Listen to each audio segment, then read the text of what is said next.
L'exposition s'appuie sur l'émission spéciale de 100 épisodes de CMG intitulée L'histoire du parti dans les classiques de l'art.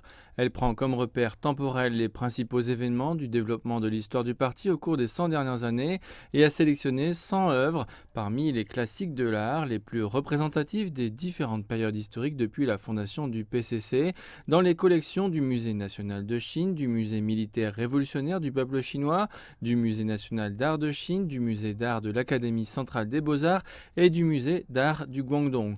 Les œuvres couvrent un large éventail de disciplines artistiques telles que la peinture chinoise, la peinture à l'huile, la gravure et la sculpture. Parmi elles, la peinture à l'huile Mao Zedong arrive dans le nord du Shanxi, la sculpture trompette et la peinture chinoise traversant ingénieusement le fleuve Jinsha, qui ont été créées dans les années 1950 et 1960, sont des œuvres d'art rarement exposées au public.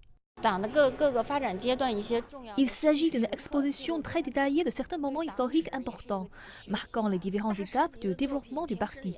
Et c'est également une étude de l'histoire du parti.